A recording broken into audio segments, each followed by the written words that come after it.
The perfect gift. That became a death sentence. Part 1: The Poison Chalice. What if I told you the fastest way to destroy a paranoid enemy isn't to attack them, but to give them exactly what they want? We are taught to brace for impact when our rivals declare war. But today, we decode why you should be absolutely terrified when your enemy hands you a perfect gift. Arthur Sterling was a self-made titan in Silicon Valley. As the CEO of Sterling Dynamics, a booming mid-sized tech manufacturing firm, he was notoriously paranoid. He had spent 10 years fighting off hostile takeover attempts from Wall Street sharks. He trusted no one, read every line of fine print, and treated every competitor as an existential threat. So, when Victor Vance, a billionaire East Coast conglomerate owner infamous for aggressively swallowing up smaller tech companies, invited Arthur to a private dinner in Manhattan, Arthur prepared for a bloodbath. He brought his top lawyers, expecting a hostile buyout offer. But Victor didn't bring lawyers. He brought a single, elegant folder, over $1,000 stake. Victor smiled warmly and slid the folder across the table. It was a massive, multi-million-dollar supply contract. Victor's conglomerate needed microchips, and he was offering to buy them exclusively from Arthur's company at 20% above market value. There were no hidden clauses, no demands for equity, and no board seats requested. It was an insanely lucrative deal with zero downsides.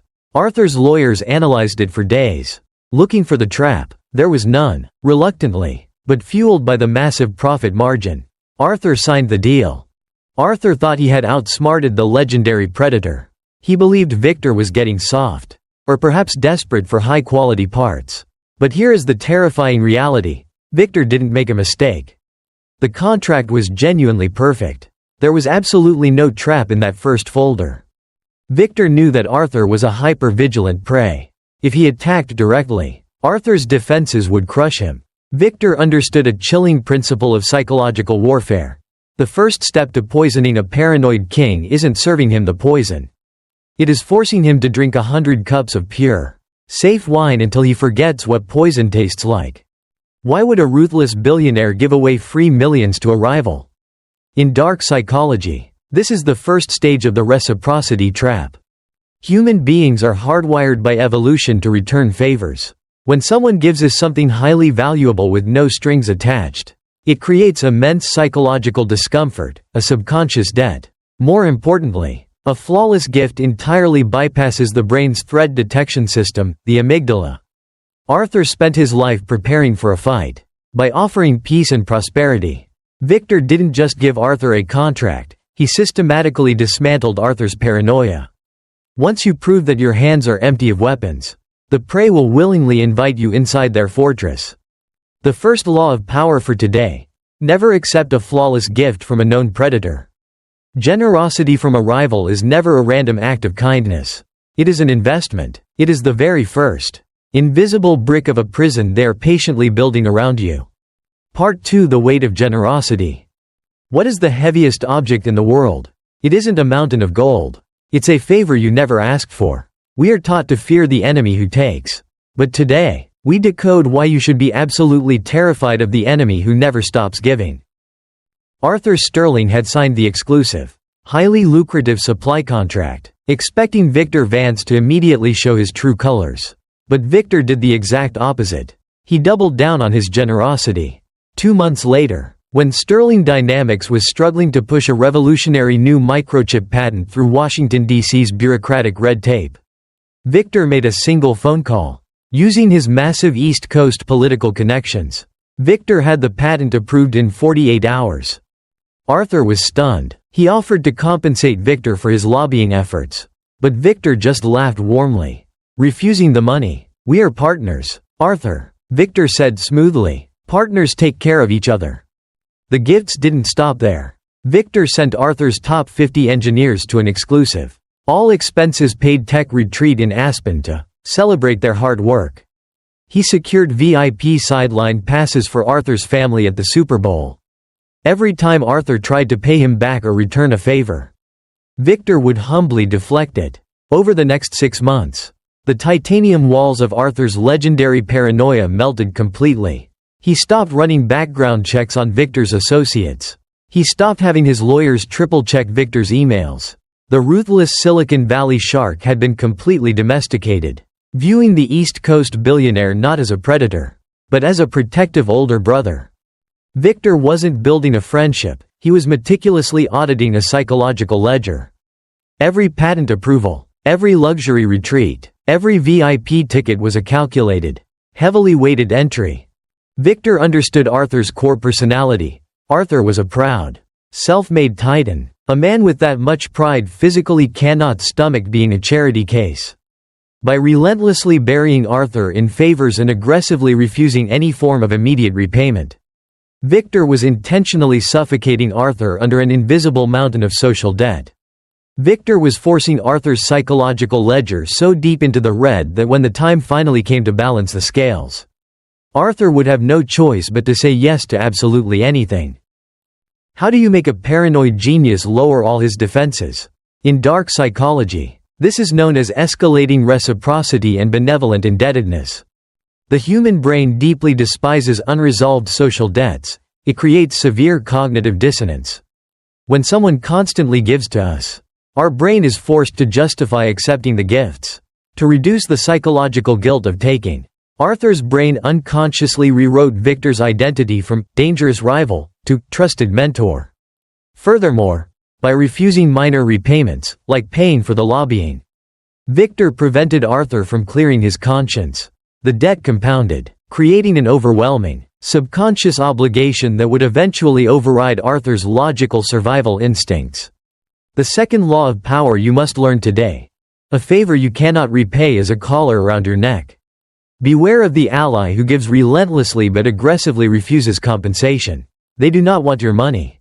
They are patiently letting the debt accrue interest, waiting for the perfect moment to ask for your soul. Part 3: The Wooden Horse. What is the anatomy of a perfect trap? It never looks like a cage. It doesn't have bars, and it doesn't have locks. It looks exactly like the opportunity of a lifetime. Today, we decode the moment the predator finally asks to come inside. After 6 months of relentless generosity, Arthur Sterling's paranoia was entirely cured. Victor Vance was no longer a rival, he was a trusted mentor. This was the exact psychological state Victor had patiently waited for. He invited Arthur to his private estate and presented the final gift. Victor slid a sleek, silver folder across the table. It was a proposal for a massive joint venture, a revolutionary AI-integrated microchip project that would dominate the global defense sector. Victor's offer was staggering. He would front 80% of the multi-billion-dollar manufacturing costs. Arthur's company, Sterling Dynamics, would handle the production and keep 50% of the profits. It was the deal of the century, guaranteed to instantly elevate Arthur from a mid-sized Silicon Valley CEO to a global tech titan. Arthur's heart raced. The immense, suffocating weight of the social debt he owed Victor suddenly felt like it could be lifted. This was Arthur's chance to finally repay his mentor's kindness by delivering a historic success. Blinded by ambition and overwhelming gratitude, Arthur barely skimmed the legal jargon. He didn't unleash his ruthless lawyers to tear the contract apart. He simply smiled, thanked Victor, and signed his name. Arthur believed he had just secured his legacy. But the silver folder wasn't a contract, it was a Trojan horse. Buried deep within the operational requirements was an aggressively strict delivery timeline, tied to a lethal, cost overrun liability clause. If production was delayed, Sterling Dynamics would be legally responsible for 100% of the financial damages. But Victor wasn't leaving the delay up to chance. The revolutionary microchips required highly specific rare earth materials to manufacture. What Arthur didn't know, and didn't bother to check, was that over the past year, Victor's parent company had secretly bought up the exclusive rights to the top 3 global suppliers of those exact materials. How does a hyper-paranoid genius sign a suicidal contract? In dark psychology, this is the execution phase of the Trojan horse technique combined with gratitude blindness. Victor's prior gifts were the psychological anesthetic used to bypass Arthur's amygdala. When the massive joint venture was proposed, Arthur didn't view it as a business transaction to be scrutinized. He viewed it through the lens of friendship and reciprocity. Gratitude creates a halo effect, because Victor had been good in the past. Arthur's brain automatically assumed the contract was safe. Victor used Arthur's own desire to repay his debt as the exact mechanism to smuggle a financial bomb directly into the heart of Arthur's company. The third law of power: the larger the bait, the deadlier the hook. When a notoriously ruthless predator suddenly offers you an empire on a silver platter, they are not giving you a crown. They are handing you an anvil and inviting you to step off a cliff. Never let gratitude blind your due diligence. Part 4: The Invisible Noose. You can build the most powerful engine in the world, but it becomes a multi-billion-dollar coffin if your enemy secretly controls the fuel. Today, we decode the lethal trap of supply chain suffocation, and how a king is starved in his own castle. Sterling Dynamics rapidly geared up for the joint venture. The initial phases went flawlessly. Driven by the pressure of the strict delivery timeline, Arthur hired hundreds of elite engineers, expanded his manufacturing plants, and poured his company's entire liquid capital into prepping the high-tech assembly lines. The massive factories were ready to run 24/7, but a microchip is only as good as its raw materials. When Arthur's procurement team went to order the massive quantities of the highly specific rare earth isotopes required for the AI integration, they hit a terrifying brick wall. The global market was completely dry. Arthur panicked. He personally called the top 3 global suppliers. They all gave him the exact same cold, rehearsed response. Unprecedented supply chain issues meant his orders were indefinitely cancelled. The clock was ticking loudly. Arthur's state-of-the-art factories were sitting completely idle. He was burning millions of dollars a day in operational costs, moving dangerously close to the lethal, cost overrun liability deadline. Desperate and bleeding cash, Arthur called Victor Vance, fully expecting his mentor to pull some strings and save him, just like he had in Washington, D.C. Victor answered the phone, his voice dripping with fake, exaggerated sympathy. He calmly revealed that his own parent conglomerate had recently acquired exclusive rights to those specific rare earth suppliers. He told Arthur that, unfortunately, strict internal corporate policies prevented him from redirecting the materials, even for their joint venture. The trap was officially sprung. Victor wasn't experiencing a material shortage, he was purposely starving Arthur's assembly lines. How does a predator trap a genius without firing a single shot?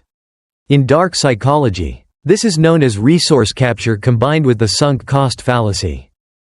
Victor patiently waited until Arthur committed massive capital and completely rebuilt his infrastructure before cutting off the vital lifeline. By letting Arthur invest everything up front, Victor triggered the sunk cost fallacy. Arthur couldn't simply walk away and cancel the project. He had already spent too much of his own money. He was financially chained to a dormant factory, slowly bleeding to death while legally bound to a contract he could never fulfill. The fourth law of power: he who controls the supply chain controls the kingdom. Never commit your army to a massive war if your enemy secretly owns the armory. A flawless contract is utterly worthless if you do not control the resources required to execute it. Part 5: The Poisoned Lifeline. When you are drowning in the middle of a dark ocean, you don't ask what the life vest is made of, you just grab it. But what happens when the man throwing you the rope is the exact same man who sank your ship? Today, we decode the dark art of predatory salvation. The deadline for the joint venture was rapidly approaching. Sterling Dynamics was bleeding millions of dollars a week maintaining idle, high-tech factories. Arthur Sterling was desperate. He went to his traditional Wall Street banks to secure an emergency bridge loan to cover the impending, cost overrun liability penalties. But the banks all mysteriously rejected him. Unbeknownst to Arthur, Victor Vance had quietly leaked rumors of Sterling Dynamics' impending catastrophic default to his elite financial network, completely poisoning the well. Arthur was officially blacklisted. Out of time, out of cash, and facing the total bankruptcy of his life's work, Arthur had to crawl back to the one man he now knew he shouldn't trust: Victor. Sitting in Victor's luxurious Manhattan penthouse, a defeated Arthur begged for an extension on the delivery timeline.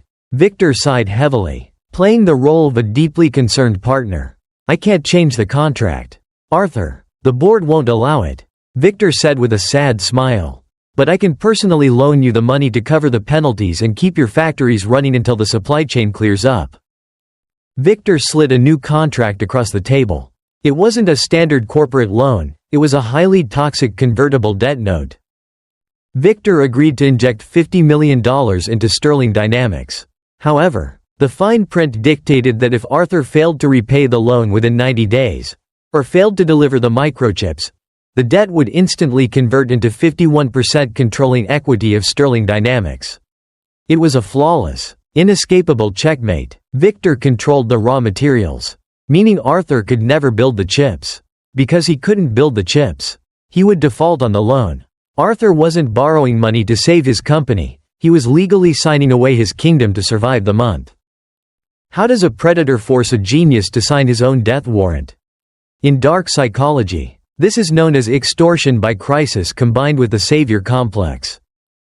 Victor systematically stripped away all of Arthur's alternative options, backing him into an absolute corner. When a victim's survival instinct is pushed to its absolute limit, logical reasoning completely shuts down. Victor manufactured the crisis, starving the supply chain, and poisoned the alternatives, Wall Street. Positioning himself as the sole savior, Arthur signed the predatory loan because his brain was focused entirely on surviving the immediate drowning, making him completely blind to the fact that Victor was handing him an anchor. The fifth law of power: never accept a lifeline from the architect of your crisis. When a rival pushes you off a cliff and then offers you a hand to pull you back up, they are not saving you. They are just securing their grip around your throat so they can dictate the exact terms of your surrender. Part 6: The Predator Unmasked. What is the most terrifying sound in the corporate world? It isn't the roar of a screaming billionaire. It is the absolute, chilling silence when a trusted mentor finally takes off his friendly mask. Today, we decode the devastating moment the trap is permanently locked. Day 91. The 90-day deadline on the convertible debt note had expired. Because Victor had secretly blocked the rare earth materials, Arthur Sterling never built a single microchip. Because he burned the $50 million loan keeping his idle factories open, he couldn't repay the cash. He was in total default. Arthur sat in his Silicon Valley headquarters, desperately hoping Victor would extend the deadline again. The elevator doors opened, but Victor didn't walk in with his usual warm smile or a box of Cuban cigars. He walked in flanked by a team of elite corporate lawyers and 4 heavily armed security contractors. Victor's posture was stiff, his eyes dead and calculating. He didn't offer a handshake. He simply dropped a single piece of paper on Arthur's desk, a legally binding eviction notice. Arthur was no longer the CEO, he was a trespasser in Victor's building. Arthur snapped. He screamed about their friendship, the Super Bowl tickets, the mentoring, and the partnership they had built.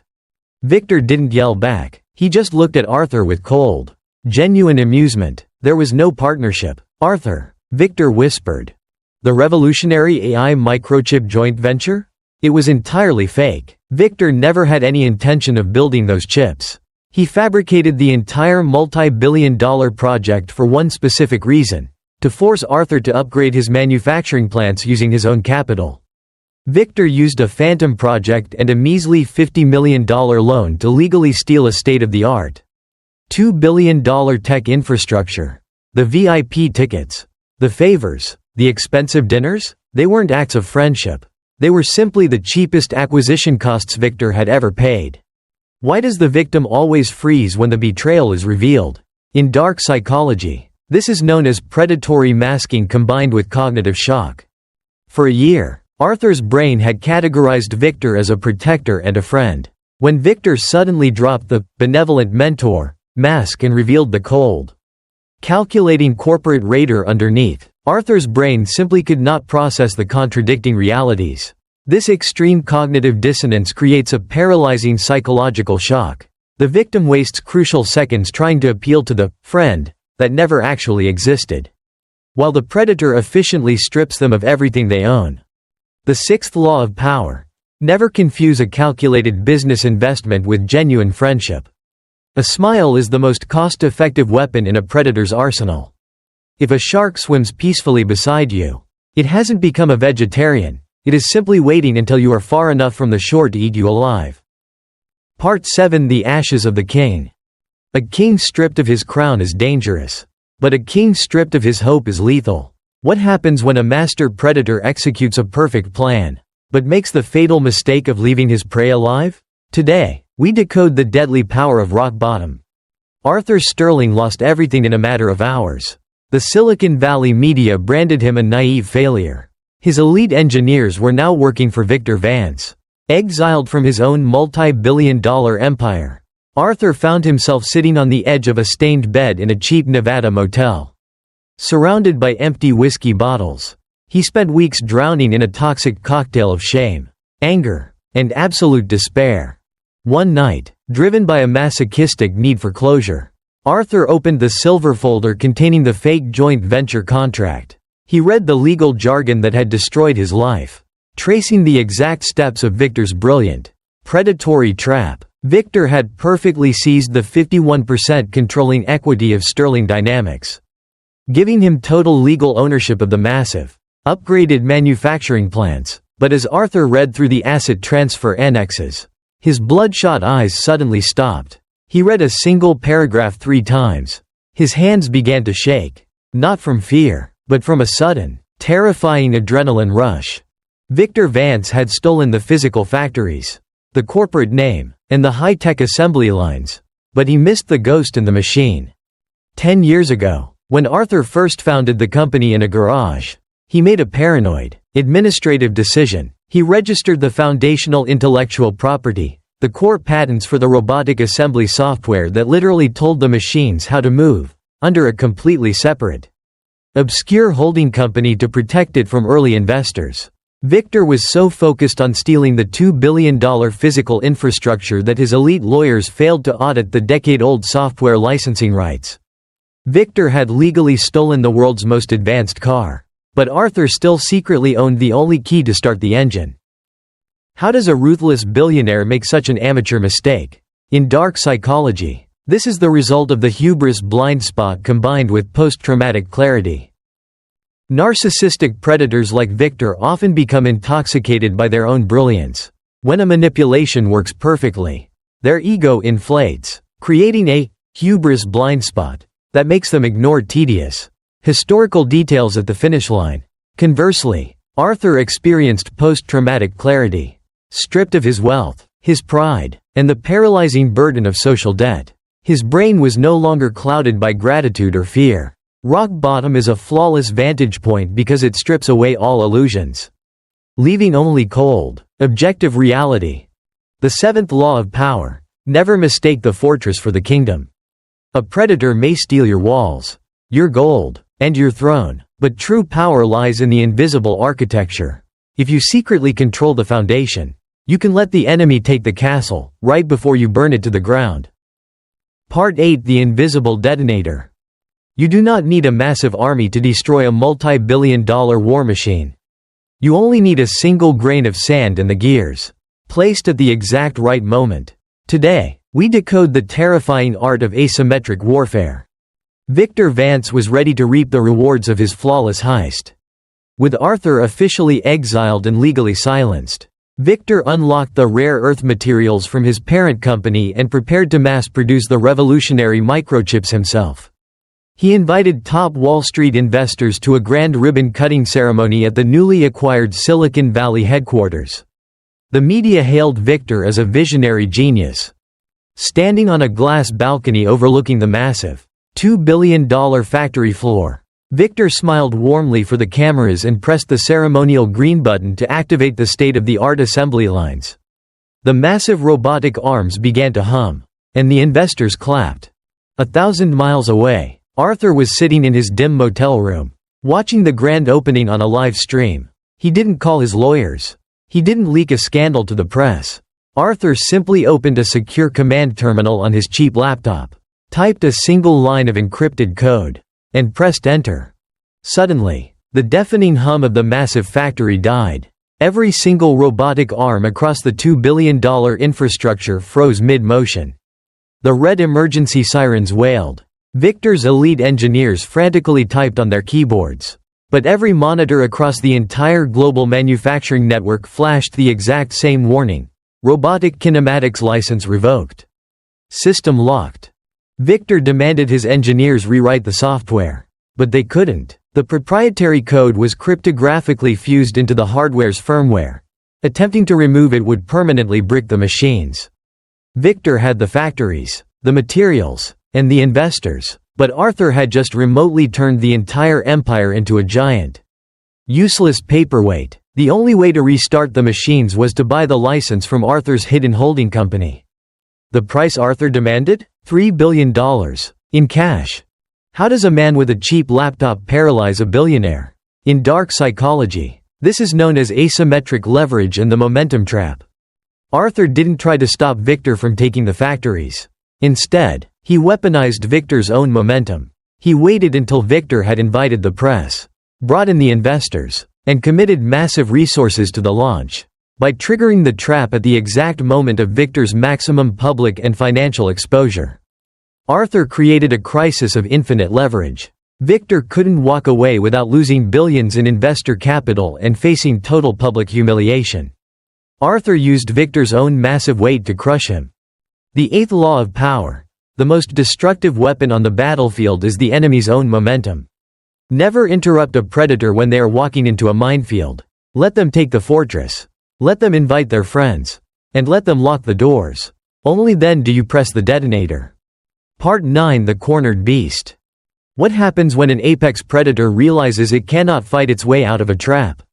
It tries to negotiate. But how do you bargain with a man who has already lost everything? Today, we decode the psychology of the ultimate counter-extortion. Victor Vance was officially bleeding. His elite hackers spent a week trying to break Arthur's cryptographic lock on the assembly lines. But the military-grade encryption held strong. Meanwhile, Wall Street was panicking. The massive investors who attended the ribbon-cutting ceremony were demanding immediate returns. Victor's stock was plummeting by the hour. With his back against the wall, Victor resorted to his oldest, most reliable weapon: generosity. He arranged a highly confidential, off-the-books meeting with Arthur in a neutral, private jet hangar. Victor didn't bring armed guards this time. He brought a smile. He offered Arthur a peace treaty, a check for $500 million and a prestigious seat on the board of directors. "Let's be reasonable, Arthur," Victor said smoothly. $500 million makes you a very rich man. Let bygones be bygones." Arthur didn't take the check. He didn't even look at it. Instead, he pulled out a cheap tablet and slid it across the table. While Victor was busy failing to hack the software, Arthur hadn't just been waiting. He had compiled a massive, heavily encrypted dossier detailing exactly how Victor's parent company illegally monopolized the rare earth supply chain through shell corporations. Arthur had already programmed a dead man's switch. If Victor didn't pay the $3 billion in exactly 24 hours, that dossier would automatically be sent to the Department of Justice, the SEC, and the federal antitrust regulators. Victor wouldn't just lose the factories, he would face federal prison for market manipulation. The $3 billion wasn't a negotiation for software. It was an extortion fee for Arthur's silence. How do you force a billionaire to pay a ransom he refuses to pay? In dark psychology, this is known as destroying the BATNA, best alternative to a negotiated agreement, via third-party leverage. Victor offered $500 million because his brain still believed he had a choice. He thought his alternative was simply dealing with angry investors. By introducing the federal government, a third party that is infinitely more powerful than Victor, Arthur completely obliterated Victor's alternatives. When a predator realizes that saying no will result in total annihilation in prison, the ransom no longer feels like a loss, it suddenly feels like a desperate, necessary purchase of survival. Arthur weaponized Victor's own illegal methods against him. The ninth law of power. Never negotiate with a predator by appealing to their logic. Negotiate by holding a knife to their throat. If you want to force a giant to surrender, you cannot simply offer a compromise. You must entirely eliminate their ability to retreat, making your demand the only door left that isn't on fire. Part 10: The Phantom Bullet. What is the absolute breaking point of a billionaire's ego? It isn't losing money. It is the exact, agonizing moment they realize their own brilliant trap has become their coffin. Today, we decode the psychology of the ultimate psychological surrender. Inside the private jet hangar, Victor Vance stared at the encrypted tablet. His perfect, warm facade completely evaporated, replaced by raw, primal panic. He tried to bluff, threatening to unleash his army of Wall Street lawyers to bury Arthur in litigation for decades. Arthur didn't blink. He simply checked his cheap watch and whispered, 23 hours left. Victor began to sweat through his tailored suit. He knew a fatal truth. He didn't have $3 billion in liquid cash. Attempting to liquidate that much capital in 24 hours would trigger massive SEC red flags, tank his stock, and destroy his empire anyway. Arthur knew this, too. So, Arthur offered a lifeline. He slid a new contract across the table, a reverse merger, to stop the dead man's switch and save himself from federal prison. Victor had to surrender 50% of his entire parent conglomerate to Arthur's holding company. He wasn't just giving back the factories, he was signing away half of his life's work. Shaking violently, his ego entirely shattered, Victor picked up his golden pen and signed the paper. Victor dropped the pen, breathing heavily, believing he had just narrowly escaped federal prison. But as Arthur picked up the signed contract, he leaned in and delivered the final, devastating blow. Arthur tapped the screen of the tablet. The encrypted dossier wasn't a collection of illegal, classified wire transfers. It was just a massive compilation of publicly available market data, formatted to look highly classified. There was no dead man's switch. The federal government wasn't involved. Arthur didn't have enough hard evidence to actually put Victor in prison. He had bluffed. Victor had just legally surrendered half of his multi-billion-dollar empire based on pure, unfiltered paranoia. How do you make a brilliant predator surrender to an empty gun? In dark psychology, this relies on paranoia projection and ego depletion. Victor, a deeply manipulative predator, projected his own ruthless nature onto Arthur. Because Victor was guilty, he naturally assumed Arthur possessed the absolute power to destroy him. Furthermore, Arthur artificially imposed a strict 24-hour deadline. This induced severe ego depletion.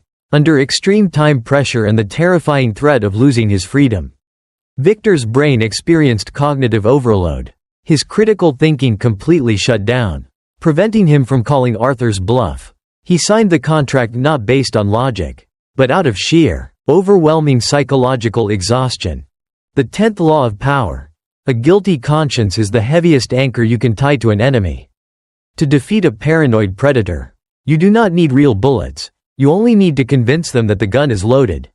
Weaponize their own fear against them, and they will gladly build their own gallows.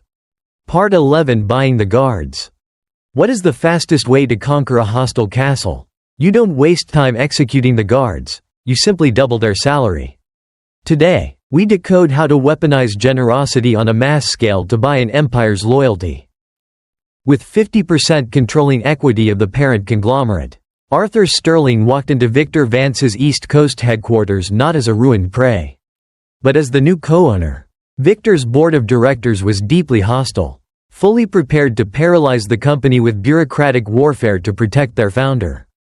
Arthur knew that trying to rule through fear would trigger a mutiny. So, he didn't fire a single person.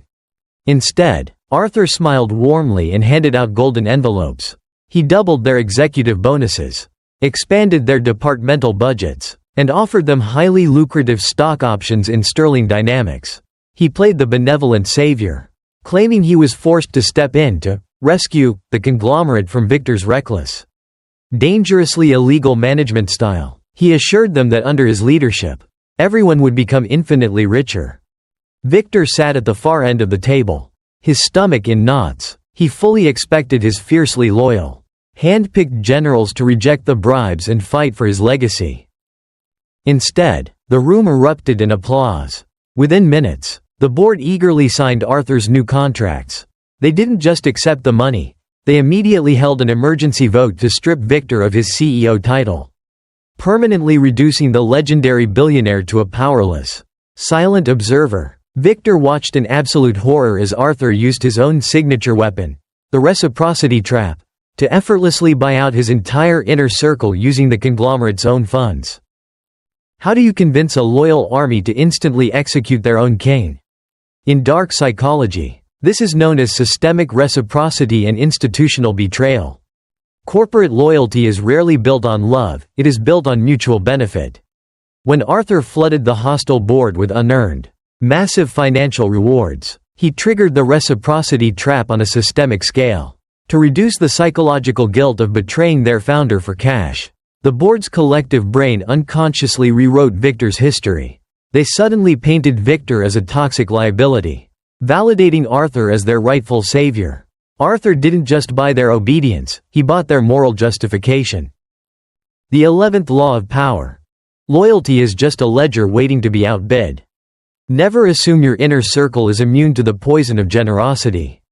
If you rule an empire based purely on habit and past victories, your generals will instantly kneel to the first conqueror who arrives with a heavier bag of gold.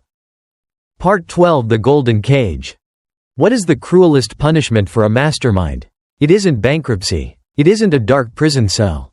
It is giving them a life of absolute luxury and forcing them to watch you rule it. Today, we witness the creation of the ultimate golden cage. Arthur Sterling had entirely consumed Victor Vance's empire. He had the core patents, the board of directors, and the controlling equity. The corporate world expected Arthur to banish Victor to the streets in a final act of ruthless vengeance. Instead, Arthur offered Victor one last, generous, gift. He appointed Victor as the honorary chairman for life. Victor was given a massive corner office, a multi-million-dollar annual stipend, and unlimited access to a fleet of private jets. He was paraded around elite Silicon Valley and Wall Street galas as the proud grandfather of the new, unstoppable mega conglomerate. To the outside world, Victor Vance had successfully orchestrated the greatest merger in tech history and was now enjoying a glorious, wealthy retirement. Victor had all the wealth in the world, but absolutely no power. His luxurious corner office was heavily monitored and disconnected from the company's secure servers. His massive salary was tied to an ironclad non-compete clause and a draconian non-disclosure agreement. If Victor resigned to start a new company, or if he spoke a single negative word to the press, Arthur would instantly trigger ruinous financial penalties and legally crush him. Victor wasn't a billionaire in retirement, he was a highly paid hostage. He was forced to smile for the cameras, relentlessly shaking the hand of the man who stole his kingdom, living every single day inside the exact same reciprocity trap he had tried to build for Arthur. How do you mentally break a narcissistic predator without touching them? In dark psychology, this is known as the golden cage through narcissistic mortification. By giving Victor immense, highly visible wealth, Arthur made it impossible for Victor to ever claim he was a victim. Society saw Victor as a triumphant, retiring billionaire, so no one would ever pity him. But internally, Victor was suffocating. He was completely stripped of his dominance and forced into a state of permanent, humiliating dependency. He was kept alive solely to serve as a trophy on Arthur's wall. The 12th and final law of power. True victory is not the physical destruction of your enemy, it is their absolute domestication. The most flawless execution in the game of power is turning the wolf who tried to eat you into the silent lapdog that guards your throne. Thank you for watching the conclusion of The Perfect Gift. That became a death sentence. Welcome to the Dark Mind Society TV.